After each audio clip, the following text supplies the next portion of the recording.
to the Travel Bug Girls podcast, the show where we dive into the world of travel, exploring everything from expert tips and insider secrets to unforgettable destinations and the latest trends.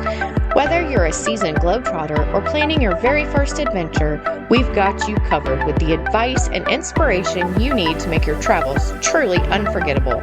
So sit back, relax, and let's take your travel planning to the next level. Hello, everybody, and welcome to the Travel Bug Girls podcast. I'm Kimmy, and I'm here with Nina, Heather, and Cassie. And today we are going to share with you our own crazy travel stories, travel adventures. So everybody has one. If you travel a lot, or maybe not a lot, everybody's got a crazy story. So we thought it would be fun to kind of share some of our personal stories with you guys. But first I want to share a story that we read about on a travel agents group on Facebook. And this is a don't do these stories. Please. So we were recently reading about two guys that checked into their resort but did not have a room yet. And so they took their stuff down by the pool, ordered drinks, apparently ordered a lot of drinks, and then woke up the next morning in a room, didn't know where they were, didn't have their stuff, their wallet and passports were gone. It was a whole ordeal. So we would recommend at least getting to your room before you decide to drink to the excess. Yes. You don't want that kind of crazy travel story. And know that if you share that story of your trip, there might be an entire group of international travel agents that will hear who about dissect the ridiculousness of your travel story because of your own actions, getting wildly drunk as soon as you arrived to the resort. You couldn't even wait to check in. Y'all, oh my goodness. Oh man, everybody had opinions about that story. Yeah. Well, and then after that, there was also one. It was like a picture of a crab in a toilet, and the client was asking how to get the crab out of the toilet because every time they flushed, the crab would go down and come back up. That happened to us the first time we were in Mexico. We had never been in that region ever. It was our first tropical vacation, actually. It was like the first real vacation we ever went on as a couple. And we spend all day, our first day at the resort, have a great time, and then go check in. We were checked in to our room. But we had a great time all day out at the beach and everything. And then very late at night, we go into our room and go to sleep and wake up at like 3 a.m. to the most terrifying sound I've ever heard. And it was just like that, like scamper, but like scratchy. Every surface in that room was like, it's a hurricane zone. So every surface is like tile or like whitewashed stone, like very smooth, hard surfaces. So it was like this kind of a sound, you know what I mean? Like this like creepy crackling kind of sound, in the room. And we're just like laying in bed like, what is that? You hear that, right? Like, that's not a person, is it? Like, what is that noise? And we finally turn on the light, and it's this huge crab that is crawling all over our room, trying to figure out how to get out, probably. It was the most scary sound I have ever heard. And then we're trying at 3 a.m. to figure out how to deal with this crab. So we're Midwestern people. We don't know anything about how to catch a crab.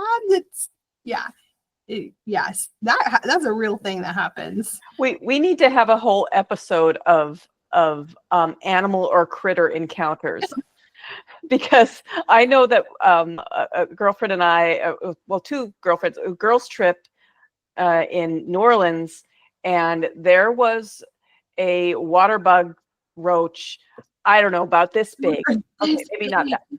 It was, and we were trying to catch and release, because you just don't want to squish something that big anyway. But we were trying to capture it to throw it outside with a plastic bag, and of course we would scream every time it started flying, because we would scream away and run away, scream, run away. We finally got it in the bag, closed up the bag, and then the bag is moving around, and well, what do we do with it now? And then we put the bag out we had a balcony on Frenchman Street, and we were like, oh, I'll just leave it out there for now. And yeah, that's where it stayed. Yes, that's animals. I got attacked by an iguana. Everybody was like, no, the iguanas are peaceful. They only eat plants. Well, I don't know how to explain to you that the thing chased me. It looks like a small dragon. I don't know. Like, what do you want? It has teeth, y'all. They're sharp looking teeth and claws. Yeah, they ate my nachos. Like a dragon comes after plants. you are gonna run screaming, and then all the locals are gonna laugh at you. So, there was a bug in Costa Rica. We had a nice patio. It was dark out there. We were at night, and we heard something, and we look over, and whatever it was, it had glowing eyes. I don't know what it was. We just screamed. And this is my husband and I. Like demon bugs, yeah. We don't know what it is. And I don't know if it was just the light hitting maybe a reflective something, but it looked like eyes. That's all I know. That is so scary. I'm not good with jungle. I'm not good with bugs. Y'all, I know. I've been in a tropical location, and the palmetto, like they have palmetto bugs, which is it's a nicer word for saying large flying roaches. But they're like 2 inches long. We had them in Florida too growing up, and you could seriously rob meat with a palmetto bug. Like, you don't need a gun or a knife. Just hold up the palmetto. I mean, oh my goodness. If you want to see me run, we had one in our hotel room, and it was flying all over the place, and I was standing up on a chair in terror. But like, we were in Georgia, and I went through a drive-through. We was in a 16-passenger van, if this paints you a nice picture, and they handed a bag out, and it was like a brown paper bag, because I was in the passenger seat, and I remember getting the bag, and there was a palmetto bug came out of that and was in our van with a people. I don't know how my husband kept it on the road, but yes, that like it gets squished because there was no other option. Near him, yeah. Like, I would have died. I would be deceased. I would have died right there in the van. I'm that way with spiders. Yeah. Like, I will jump out. I have jumped out of a moving vehicle because there was a spider. And my family knows I do not play around. Like, I will be leaving the vehicle. So go with it before I see it. I do not care. I'm taking my chances on the road. So do y'all have any, besides bug stories, any crazy travel experience stories? I have one bug adjacent. Okay. All right. We'll allow that. Okay, so one time this is a big trip, and we were very excited. My daughter and I were flying from France to Australia. We were going to get to see some of Australia and New Zealand. It was a big trip, very exciting. But the fastest way to fly was to go through Shanghai. So, and I got really good tickets. I was so proud of the price I got so that we could go on this trip. And it was like China Air or something. It was an Asian airline. And so we get on this flight that turns out to be an eternity of a flight. And because it's a long way to Australia, no matter how you go, it turns out. And so anyway, we are flying forever and literally go over the Himalayas, like it's a whole thing. And we get to the end of our flight. And we're like, okay, we're finally here. A million years later, we're going to get off this plane. And it was a packed flight. There was not an empty seat. And we have now all been trapped in this tin can together for 1,000,000 hours. And I could not wait to get out of there. I'm not kidding. And we're at the back of the plane. And it's about an hour, an hour before you're landing, they start doing all the cleanup, right? All of this stuff. And then this announcement comes over the intercom. And it goes through a couple of languages, including French and Chinese. But English wasn't one of the languages. Oh. And I was like, I didn't quite get all that French, but I don't like what I did understand about that. I have questions. And then we notice that an attendant is coming up the aisle with a mask over her face. And she's got a can of something and she's going literally, and there is nowhere to go. She is fumigating the flight that we're sitting on defenseless. And this is before COVID. So I didn't have a mask or something, and they literally are spraying bug spray an inch above your face. And we're trapped in it. And I'm like, we're all gonna die. Like, what is happening right now? And it turns out it's some regulation that Australia wasn't allowing these flights to land unless they had been fumigated with us in it. That's insane. It's insane. It was like the most terrifying moment because you can see it coming and you're just like shrinking back like, no! But there's nowhere to go. We are in I would have like crawled into my shirt. Together. And then you're thinking, once you realize what's happening, you're wondering what precipitates that need that I am sitting next to. What kind of bugs are on this thing? What kind of bugs are on? I'm sitting next to you, and Australia's like, "Oh heck no, you are not coming in here." Yeah, especially I'd knowing rather kill you with cancer from whatever the spray is in your face than have you bring that bug into our country. I can't even imagine. And no, it's the first time I did not go look it up because I don't want to know what that is about. So there you go. That is my big crazy. That was nuts, y'all. I have a bunch because it seems like anything that can go wrong on our trips goes wrong on our trips. But this is a funny one. Me and my husband went on our honeymoon to the Bahamas.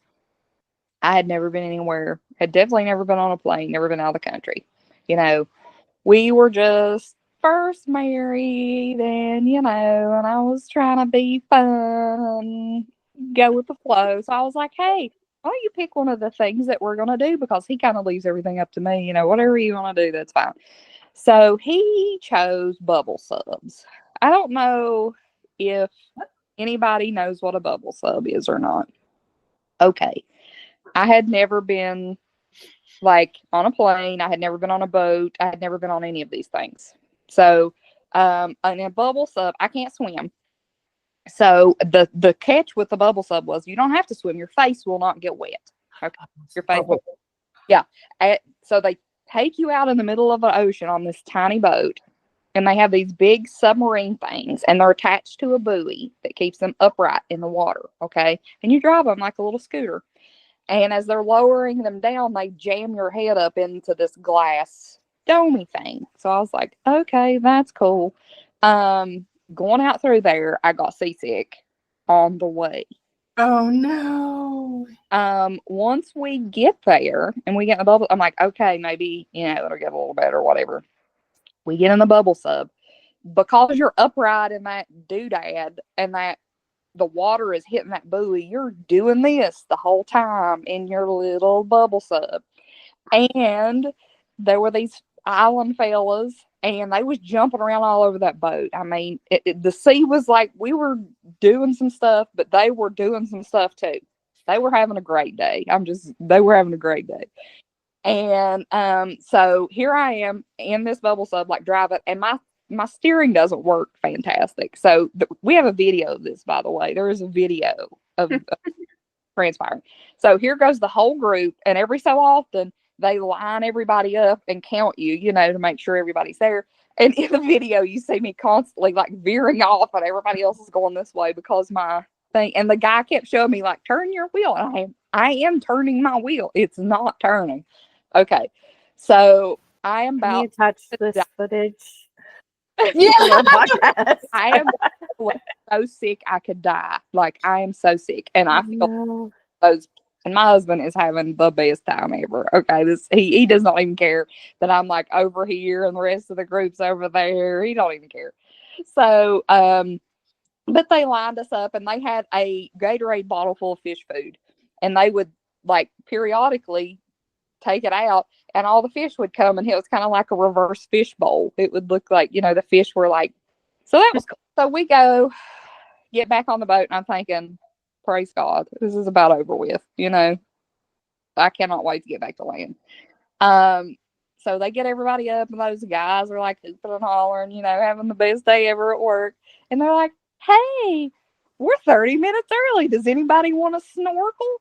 And my husband volunteers to snorkel, and I am laying down in the boat at this point, ready to die. Like, oh no, so bad off. And he goes and he snorkels for 30 minutes. And there's another lady. She was on her 15th wedding anniversary, and she was also having the best time ever.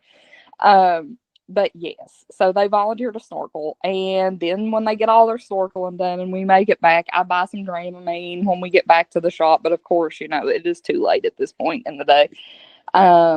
But yes, I bought the video. It is hilarious. And I would never do it again. I will never forget that. It was a great experience, but never, ever would I ever do that again.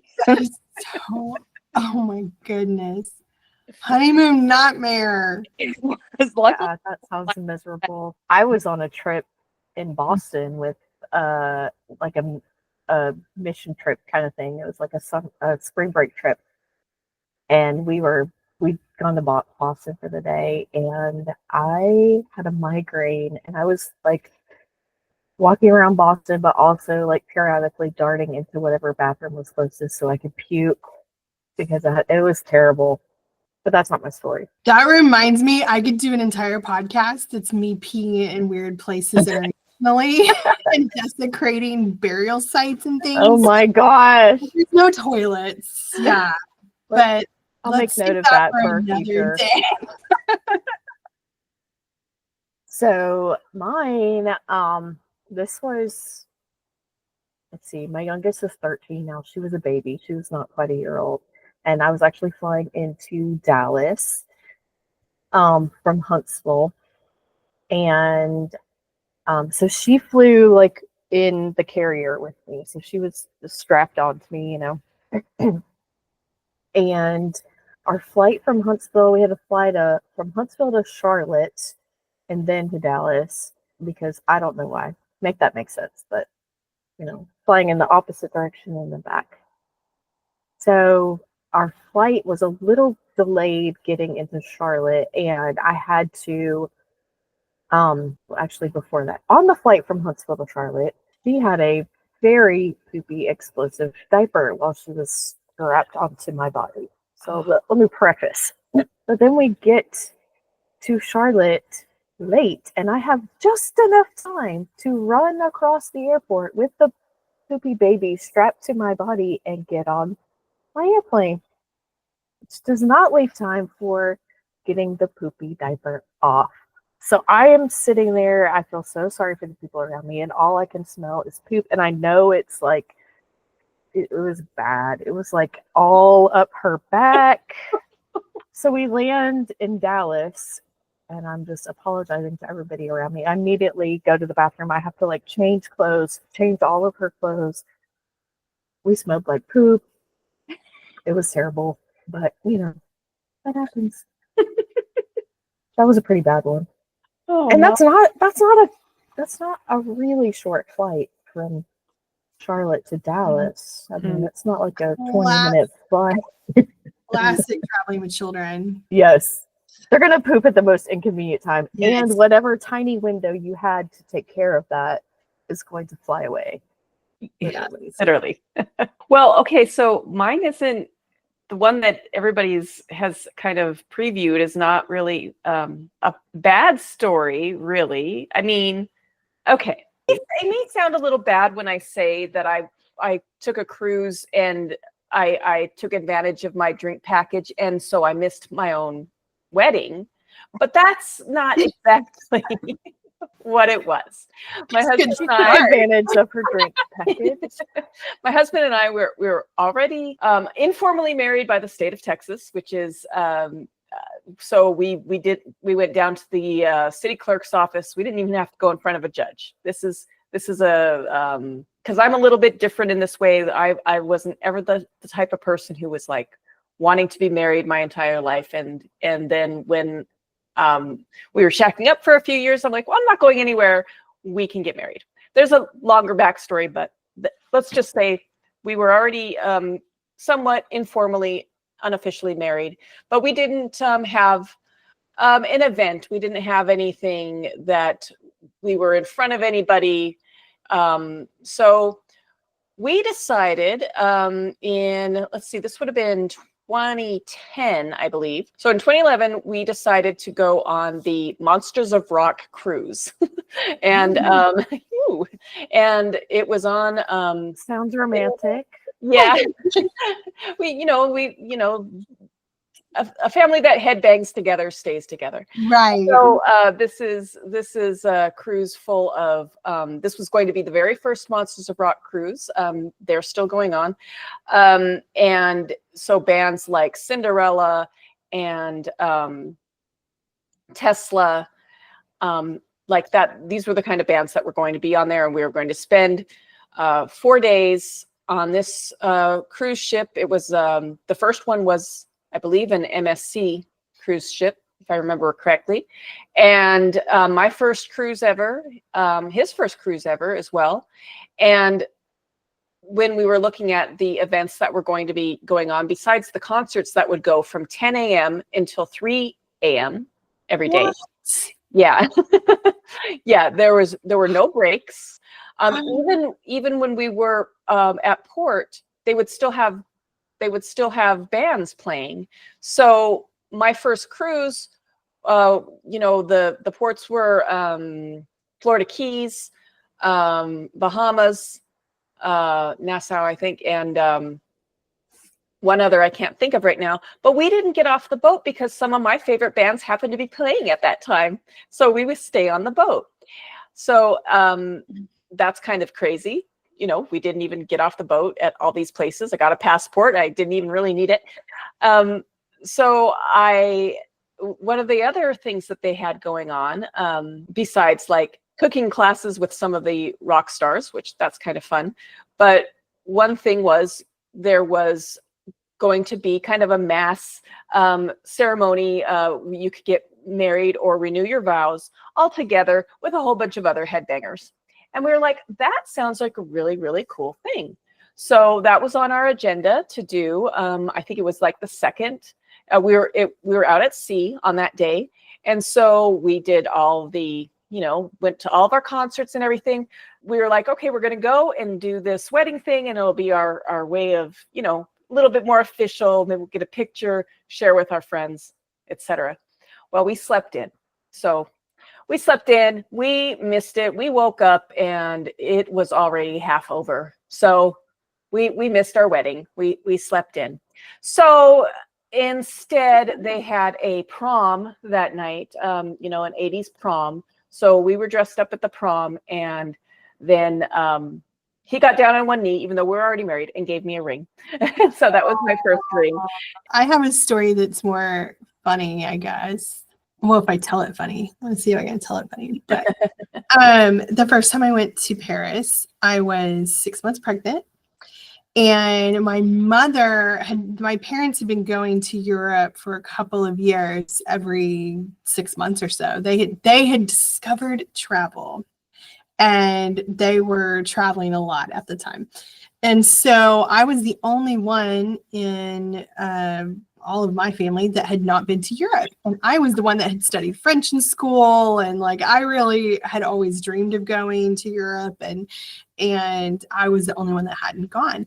And so my mom surprised me and took me for Christmas. But we went in November, and we go to Paris, and she's like, I know, listen, I've been several times. I know all the secrets. So you just follow me and you'll be fine. Okay. I know some of it can be overwhelming, but follow me and everything will be fine. And I'm like, okay, I'm game, you know? And so it turns out everywhere we went, I was sick because I was pregnant. And so I was sick on the plane. And then we get there, and then we have to take like a train, and then it's like becomes like a subway into Paris. And then I'm sick on the subway, and it's like all the rocking, and I'm just like, deep breathing, like, do not puke in here, because then you're trapped in here with it, you know, like it was bad, y'all. And I'm just like, I love Paris. I love Paris. You know, I've always wanted to be here. Breathe, you know, I'm like just trying so hard to hold it together.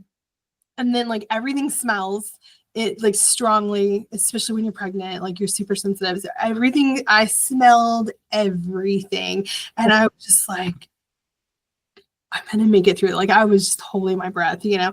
So then we come out into the underground of Paris, right? And we're in this subway station, and Mom's like, listen, these can be tricky. Just follow me. Okay. And I'm like, okay. She's like, some of these doors, like they look like they won't open, but you have to just walk confidently into the door.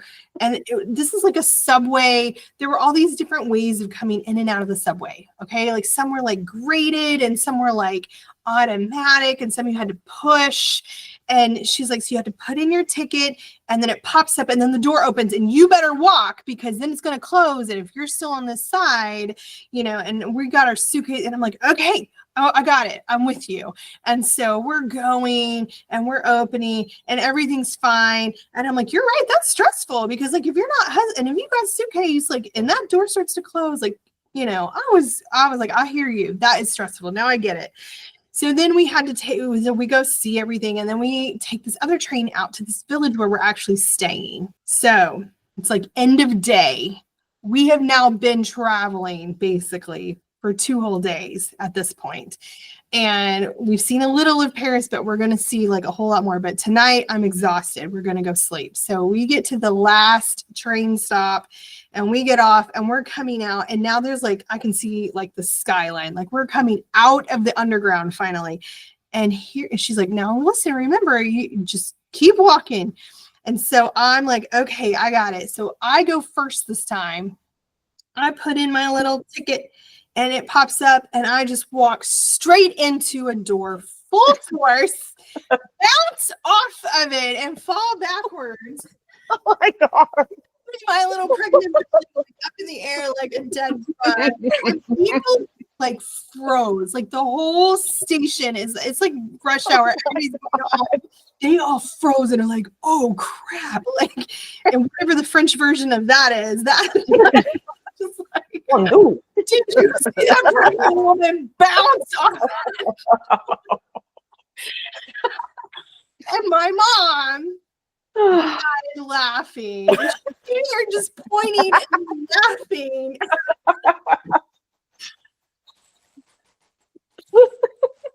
Like oh my stars. Yeah, that was day 1 in Paris for me. No wonder you have a grudge against Paris, Heather. Someday. Oh my goodness. Oh, Well, I think that was some good stories, and I bet we will have more. Hopefully we'll make more stories while we're traveling. Yeah. Share your stories. Tell us your stories. Yes, Share your guys. Share us your stories. We can just make that our question today instead of where are you going? Like, tell us where you're going or where you've been that you have a crazy travel story for. I would love to hear.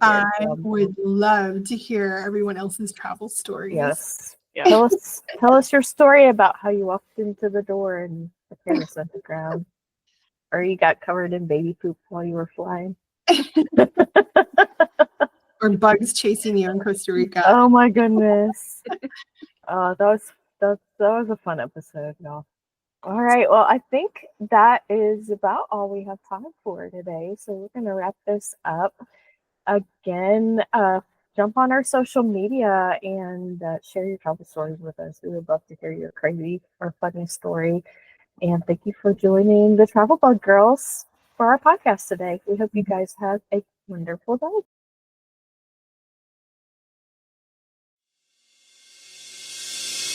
Thank you for tuning in to this week's episode of the Travel Bug Girls podcast. Be sure to subscribe to get our new episodes every week. We'd love to connect with you on social media. Share your answer to this week's podcast question with us at facebook.com/travelbuggirls. You can find us on your favorite social media by using @travelbuggirls. Want to join our VIP group? You'll find us on Facebook groups under TBG Travel Bugs. Learn more about the Travel Bug Girls and what we do on our website at travelbuggirls.com. Until next time, keep exploring, keep dreaming, and safe travels.